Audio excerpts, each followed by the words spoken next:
Hello दोस्तों, नमस्कार। मैं बलराम बघेला आपको पाठ का अध्ययन करा रहा था। पाठ का नाम था पॉजिटिव हेल्थ, और पॉजिटिव हेल्थ में मैं आपको पाठ जो करा रहा था उस पाठ के अनुसार मैं आपको आज इस पाठ को समापन की ओर ले चलूँगा। पाठ समापन की ओर हो जाएगा, तब इसके प्रश्नोत्तर आदि इनकी ओर देखे जाएगा। तो आज अब हम पाठ को स्टार्ट करते हैं। और पाठ को स्टार्ट करने के जो अंतिम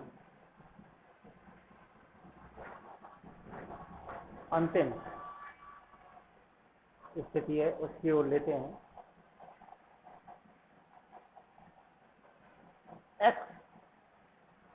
एक्सपेक्टेशन एंड रेस्पॉन्सिबिलिटीज, अपेक्षाएं और जिम्मेदारियां।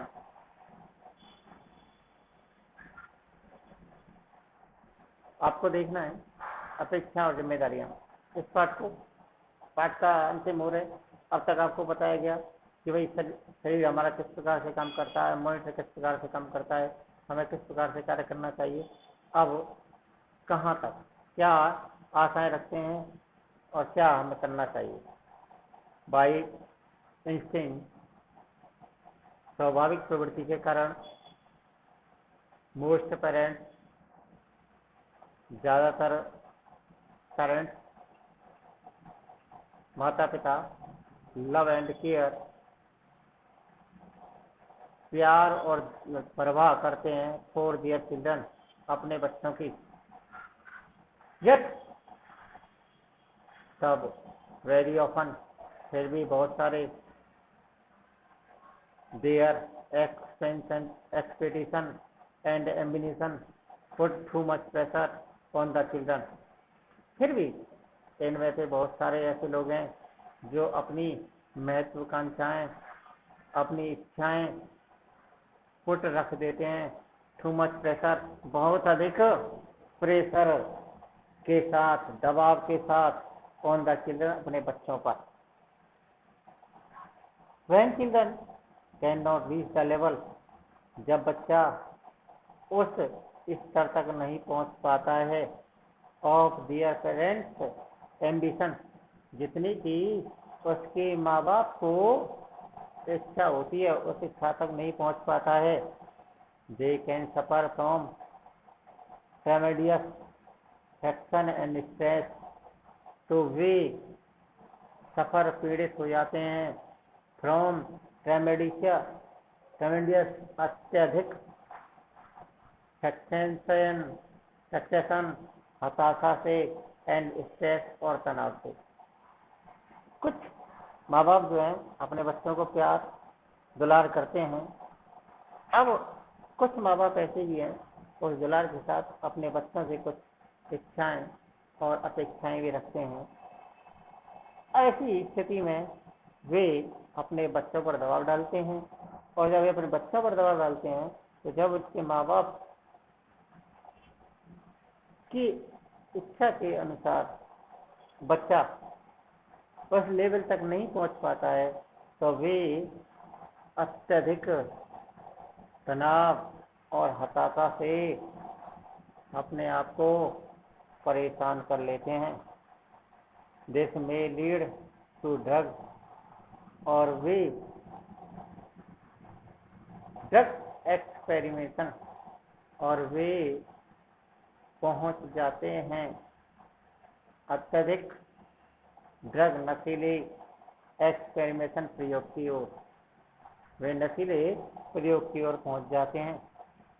एंड अदर रिलेटेड बिहेवियर, और कुछ का व्यवहार संबंधित, as the way of avoiding the realistic of the situation, और का व्यवहार भी उस स्थिति के अनुकूल नहीं हो पाता है।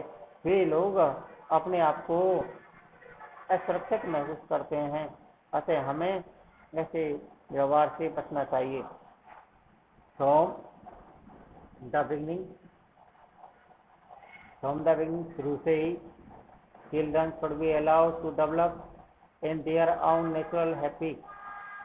हमें चाहिए हम बच्चों को उनके ही तरीके से उन्हें विकसित होने दें। Way with in the control of parental life. हाँ, उसमें माता पिता का प्यार अवश्य होना चाहिए, लेकिन उन्हें उनके जो खुश रहने के तरीके, नेचुरल हैप्पी, उनके जो तरीके हैं जो उन्हें आसानी के साथ खुश रख सकें, ऐसे हमें व्यवहार से बच्चों को शुरुआत देनी चाहिए।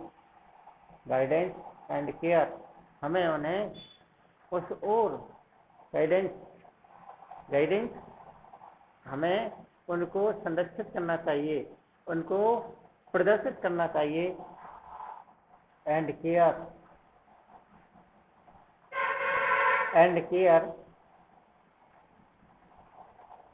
विदाउट टू मच प्रेशर, हमें उन्हें निर्देशित करना चाहिए, उनका हमें परवाह करनी चाहिए बिना किसी प्रेशर के, बिना किसी तनाव के।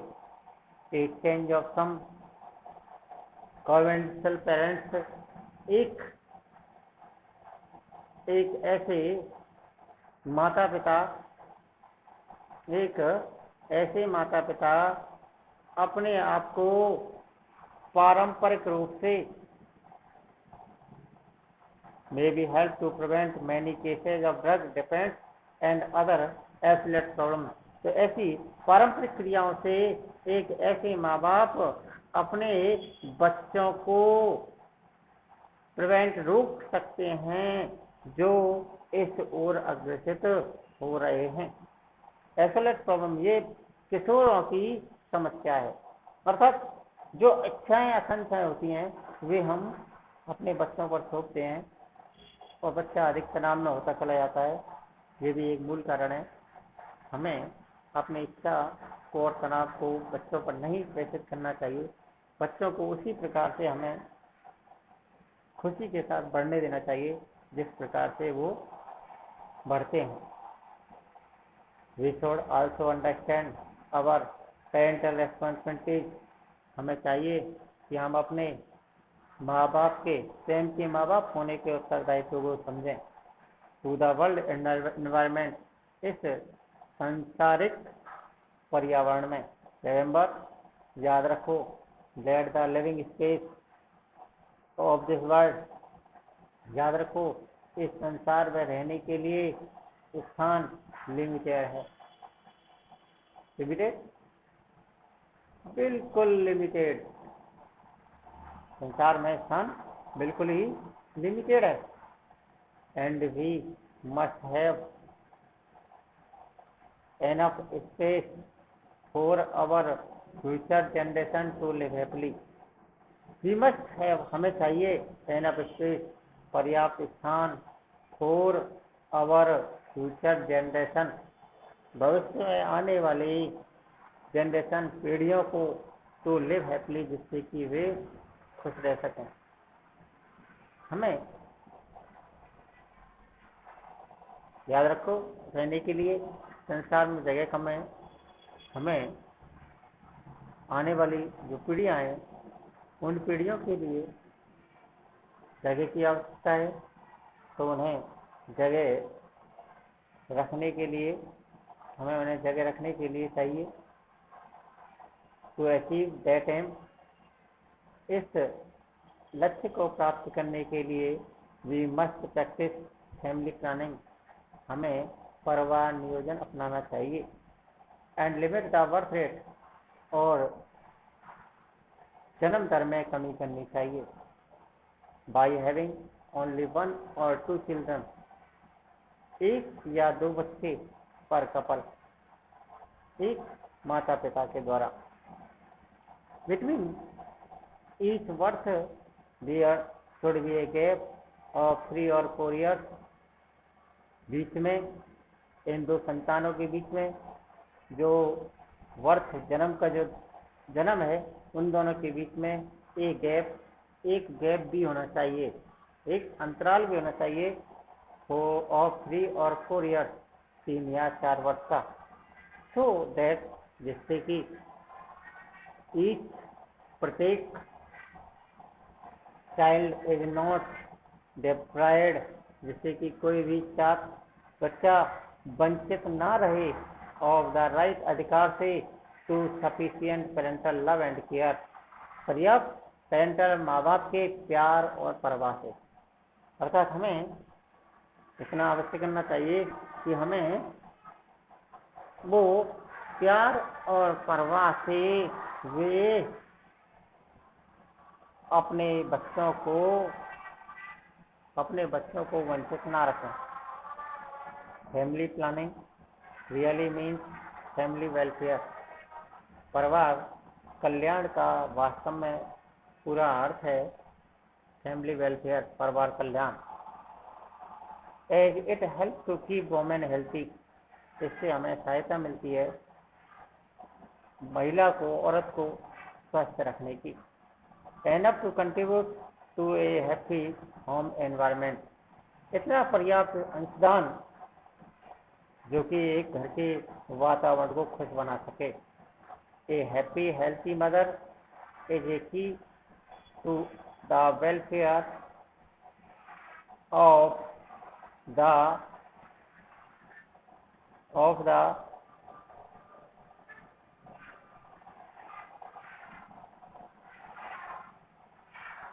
The whole family. एक स्वस्थ माँ, एक खुशी स्वस्थ माँ एक कुंजी है पूरे परिवार के कल्याण की।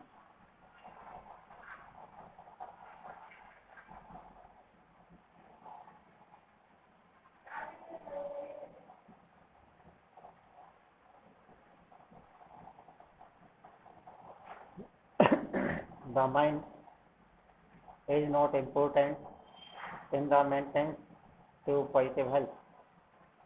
आवश्यक दिमाग एक बहुत महत्वपूर्ण चीज है संपूर्ण स्वास्थ्य को प्राप्त करने के लिए मेंटेन बनाए रख सकता है। यानी दिमाग सबसे बड़ी महत्वपूर्ण चीज है जो हमें संपूर्ण स्वास्थ्य को बनाए रख सकता है। To develop a healthy mind, एक विकसित स्वस्थ दिमाग, it is an important to learn to relax properly, यह एक बहुत ही महत्वपूर्ण है सीखने के लिए और अपने आप को स्वस्थ रखने के लिए। And to develop way to deal with day to day stress, और यही स्वस्थ दिमाग ही दिन प्रतिदिन आने वाले तनाव को कम कर सकता है।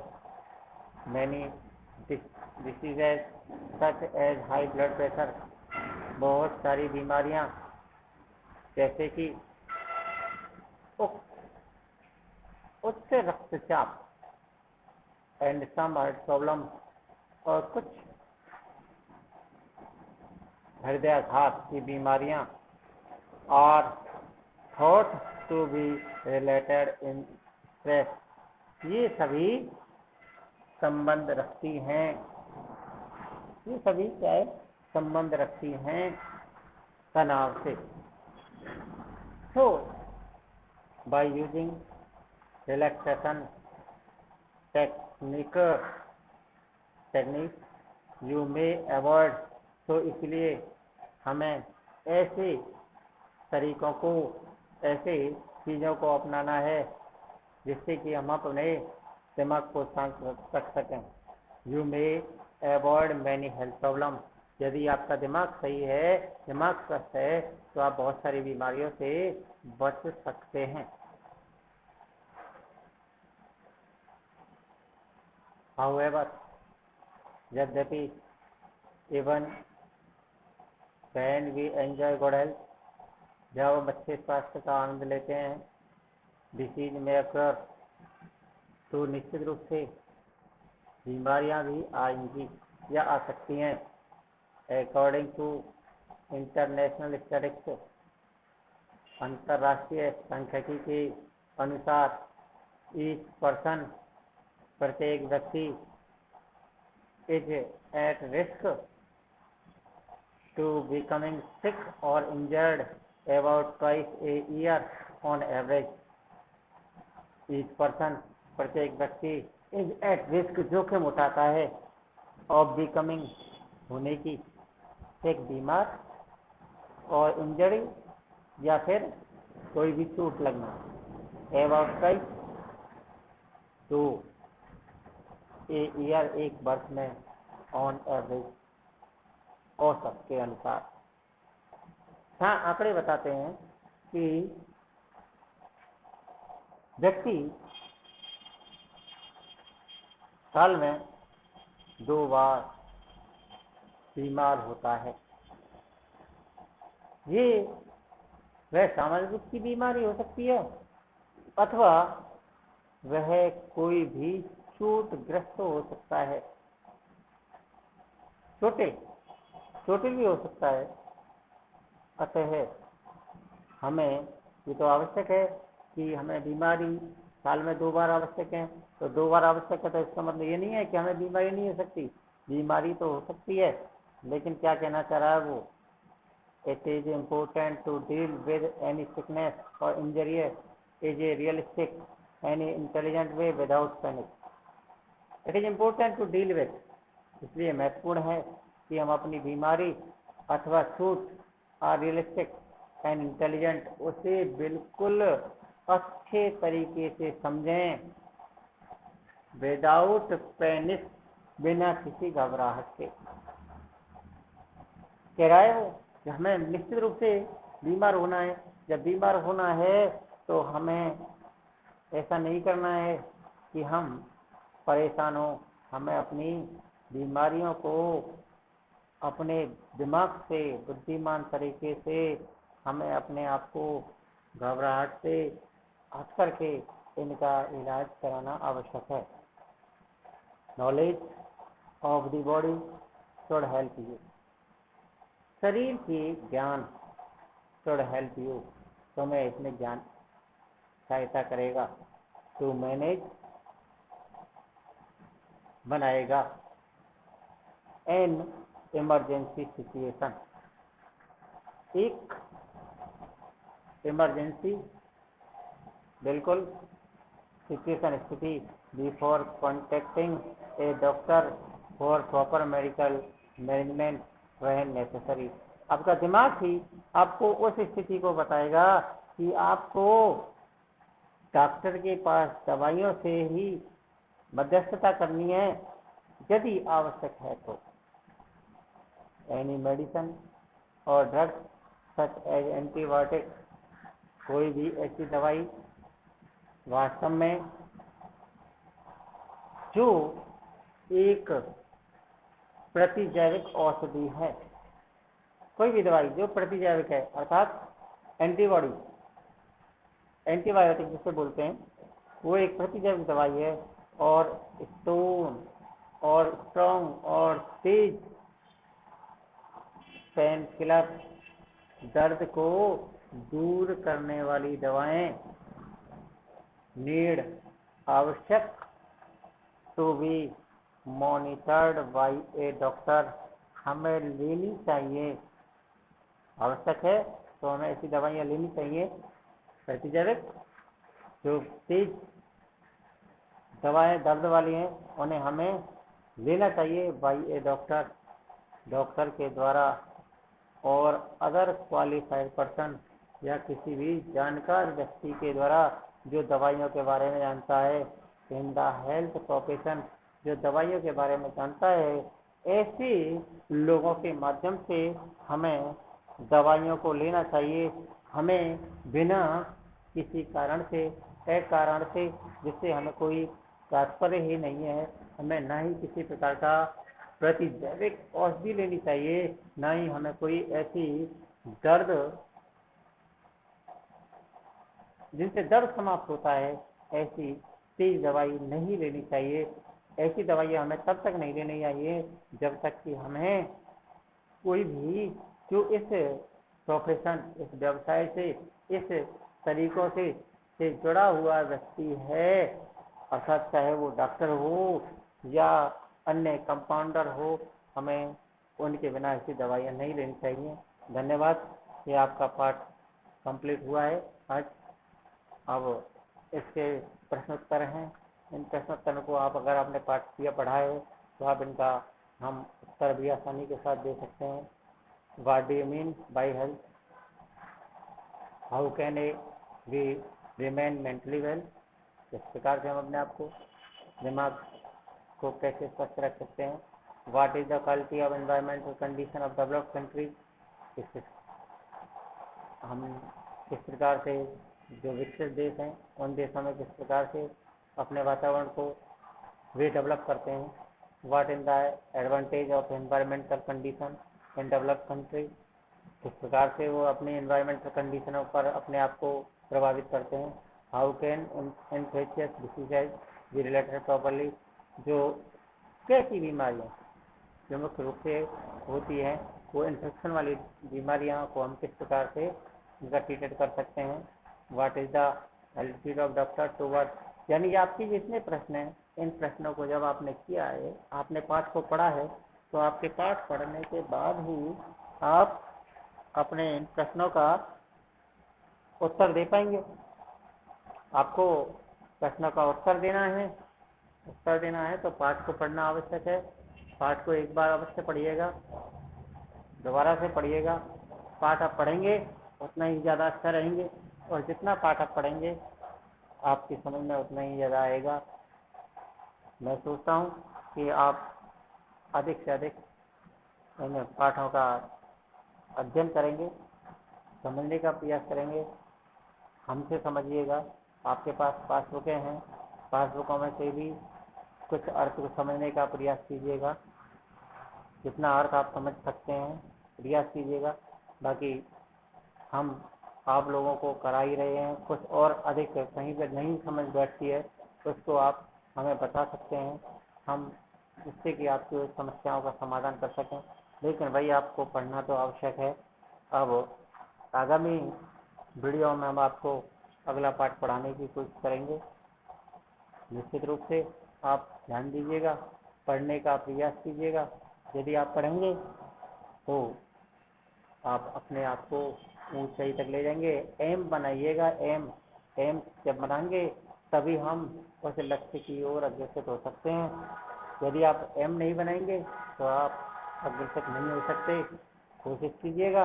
अब इन प्रश्नों को उतार करके इन प्रश्नों का उत्तर लिखने का प्रयास कीजिएगा, समझने का प्रयास कीजिएगा, जिससे आप उसे पढ़ सकें, याद कर सकें। कुछ पासबुकों की सहायता से प्रश्नों के उत्तरों को, छोटे वाले जो प्रश्न हैं उनको पासबुकों की सहायता से प्रयास कीजिएगा उत्तर को निकालने का। और जब आप उत्तर निकाल लेंगे, आप उनको उत्तरों को याद कर लेंगे तो बहुत ही अधिक आनंददायक स्थिति होगी। आपको आसानी के साथ